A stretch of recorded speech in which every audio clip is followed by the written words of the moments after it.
The NFL draft's a few weeks away, and what a better time to make some outrageous bold predictions that probably won't come true. But hopefully you guys enjoy this video and leave in the comments your favorite bold predictions for this 2021 NFL draft class. Hopefully you guys enjoy, leave a like and subscribe if you do, and let's get into it. Number 1, Gregory Rousseau falls to round 2. During the 2020 season, Gregory Rousseau was projected to be a top 10 to 15 pick in this NFL draft. Fast forward a few months later, and a lot has cooled off when it comes to Rousseau's draft value. Now, Rousseau did not play in the 2020 season due to COVID, and he did later admit that both of his parents were on the front lines helping those that were affected by the virus, so he wanted to be there to help them just in case. He suffered a season-ending ankle injury in 2018, then decided to redshirt, then came back in 2019 with a bang and looked like one of the best pass rushers in the country. He put up 15.5 sacks as a redshirt freshman along with 2 forced fumbles and 19.5 tackles for loss. He even had 3 separate games with at least 2 sacks, including 4 versus Florida State. So you might be asking, why the heck is there a chance that he may go in round 2? Well, in this weird 2021 offseason where there's no combine and all we have seen is pro day numbers, we've seen some very generous metrics for these prospects. For Rousseau, it's the complete opposite. He ran a 4.69 40, a 7.5 second 3 cone, a broad jump of 9 feet and 7 inches, and a vertical leap of only 30 inches, which is very disappointing. With a guy like Rousseau that's an absolute freak when it comes to his size at 6'6", 266 pounds, you'd hope that his pro day numbers can somewhat resemble that size. I'd still be surprised if he went outside the first round in the actual draft, but based on the disappointing metrics and the fact that he has not played since 2019, and some of the other edge guys in this class, maybe some NFL GMs have Rousseau behind guys like Jaelan Phillips, Azeez Ojulari, Kwity Paye, Jason Owe, Carlos Basham, Joseph Asai, Peyton Turner, and possibly some others ranked ahead of him. He also wasn't flawless in 2019, the stats looked really good, but he did a lot of his damage against guards, which he probably won't do in the NFL, so he needs to polish his game a bit more in general. Number 2, Davis Mills is the 6th quarterback off the board. It's pretty much a given that the first 5 quarterbacks off the board will be Trevor Lawrence, Zach Wilson, Justin Fields, Trey Lance, and Mac Jones in no particular order. However, nobody really knows who the next guy at the quarterback position will be off the draft board. Many might think it was 2020's Heisman hopeful Kyle Trask out of Florida, but I believe it's going to be Davis Mills, the quarterback out of Stanford. There are some things to like about Mills. A former 5-star recruit, had some offers to play at some big schools like Alabama and Georgia,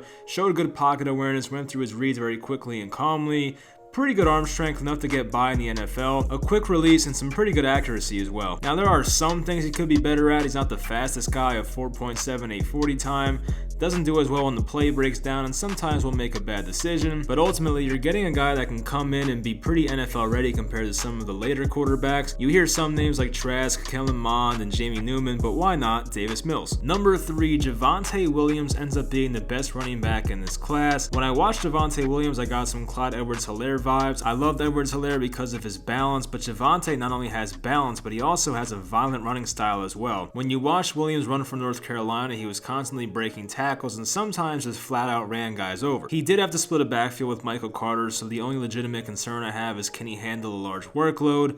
Williams did have 4 games over 20 carries in his career, but as a comparison, Najee Harris had 7 games over 20 carries in 2020 alone. But while it may be bold to say that Williams will produce better than guys like Harris and Travis Etienne, I truly do believe he has the talent. He has a 3-down back build at 5'10", 220 pounds, so the whole durability thing is not a concern to me. And while he had a few drops last season, he's definitely showed to be a pretty good receiver over his career and has some nice downfield catches on tape as well. I'm not sure where he'll go in the draft, probably round 2 or 3, but whoever gets him is getting a very good running back, and if it wasn't for the depreciation of the running back position, he may have been a first-round pick in a different era. Number 4, Trey Lance ends up having the 2nd best career amongst these quarterbacks. I'm not crazy enough to put him in number 1, but I love me some Trey Lance. I would like this prediction even more if he ends up in San Francisco, but even if it's Atlanta or some other team, I could still see it happening. Lance just has a lot of things that you can't teach. His 6'4" frame, his physical running style you don't see from quarterbacks very often, his arm strength may be the best in this class,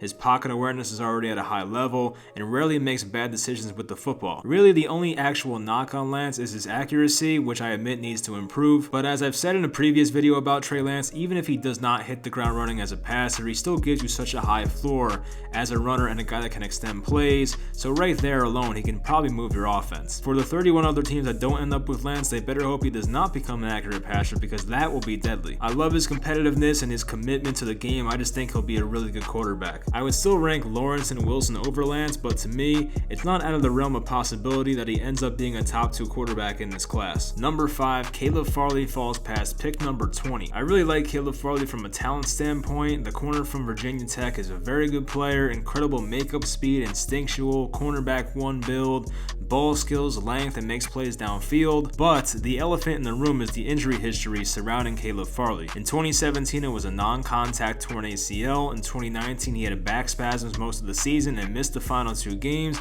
And in 2020, he did not play due to the opt-out, but recently had minor back surgery. So while Farley is a supreme talent and looked like a locked and loaded top 15 pick in recent months, it would not shock me at all if he were to fall outside the top 20. At that point, it's probably worth taking the gamble because not only is cornerback a valuable position, but we also all know the tools that Caleb Farley possesses. Chicago at 20, Tennessee at 22, or even the Jets at 23 would all make sense for him. We'll see what GM wants to take a chance on his injury history. Number 6, Elijah Moore ends up being a top 5 wide receiver in this class when it's all said and done. For most people, they have a top 4 of Jamar Chase, Jalen Waddle, Devontae Smith, and Rashad Bateman in some type of order, but when it comes to the 5th best wide receiver, you see a lot of different opinions. My best guess for that one is Elijah Moore out of Ole Miss. Moore's pro day results were a 5'9" height, 178 weight, 6.663 cone, which is awesome, a 4.35 40, which is really good, and a 4 flat shuttle run. The thing I love most about Moore, aside from the obvious, is his toughness. He would take hit after hit over the middle of the field and still come down with most passes. He's definitely not afraid of some contact. He has some of the best hands in the entire draft, and when you combine that with his quickness, agility, route running, and contested catches, I think he's going to be a pretty special receiver. He might be a slot receiver majority of the time, but just about every team needs a guy like that these days. He may be a late day 1 or early day 2 pick, but I'm pretty excited to see which offense he ends up being in. Number 7, Jaycee Horn is the first corner to get drafted. This one's pretty bold considering most people would expect Patrick Surtain or even Caleb Farley to go ahead of him. I just think there will be a team out there that falls in love with Jaycee Horn and takes him early. Before we get into the on-field stuff, I just love his confidence and his outlook on the whole draft process. Horn had a quote saying, "It's just a draft, you still have to go out there and play football after this.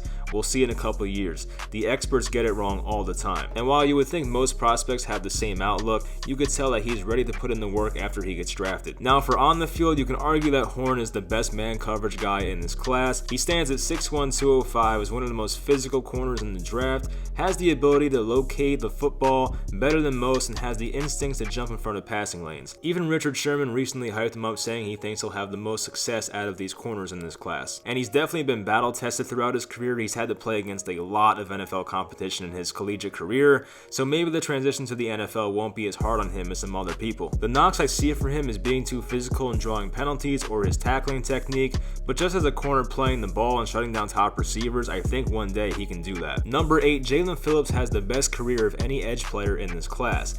Jaelan Phillips has had a very weird journey to end up where he is right now. In 2018, Phillips retired from football after battling concussion issues, but then transferred to Miami and played in 2020. Not only was it the 3 concussions, but he also dealt with a wrist and ankle injury in recent years. So between sitting out all of 2019 and the long list of injuries, there's a reason Phillips is not a no-brainer top half of the draft type of pick. But when you watch him play, especially in 2020, he's a very, very good player. And to me, talent-wise, I think he's the best edge player in this class. Between his power, the way he handles contact, the explosiveness, and some of the most refined pass rushing moves in the class, I can see him having a great career if he stays on the field. The scary part is that it could be 1 concussion away or just 1 play away from walking away, but Phillips didn't really seem to enjoy his life away from football. I think this is what he wants to do. With his ability and many teams needing pass rush help, I still think he ends up being a first-round pick somewhere. Number 9, we don't see a running back in the first round for the first time since 2014. Last year we saw a running back squeeze into the first round 32nd overall when the Chiefs took Clyde Edwards-Helaire, but this year's draft we may not see it. As time goes on, more NFL teams are savvy enough to recognize the value of running backs, and we may start to see that exaggerated as time goes on. In 2014, the first 3 running backs off the board were Bishop Sankey, Jeremy Hill, and Carlos Hyde, all in round 2. While Sankey and Hill were out of the league in a couple of years, Carlos Hyde has carved out a decent career. This year I have a feeling that the Bills or Buccaneers may take a running back in round 1, which I think would be a mistake, but if they don't, then I don't really see it happening this year. Number 10, our Darius Washington ends up being the Antoine Winfield Jr. of this class. Last year at this time, one of the things said about Antoine Winfield Jr. is that the guy is too small or has size concerns, and he has an injury history. Winfield was 5'9" and 203 and fell to pick number 45 in the draft. He was the 4th safety off the board in 2020's draft, and ironically, he played in all 16 games, while 2 guys in front of him missed a ton of time. Our Darius Washington is listed at 5'8", 178 at his pro day, which is even smaller than Winfield, but if Washington had a larger frame, he would probably be a first-round pick. While Washington is not the fastest guy in the world, he does just about everything else at a very high level on the football field. His instincts are phenomenal. The way he flips his hips and changes direction is as quick as anybody. He's a solid tackler with some big hits for his size, and he's a very high IQ player. We'll see what position he plays at the next level. He could be a free safety or a slot. I do prefer to see him at safety, but he should not be overlooked due to the simple fact that he's undersized. So that'll do it for this video. Leave a like and subscribe if you enjoyed, and leave some of your bold predictions for this 2021 draft class in the comments, and I'll talk to you guys next time.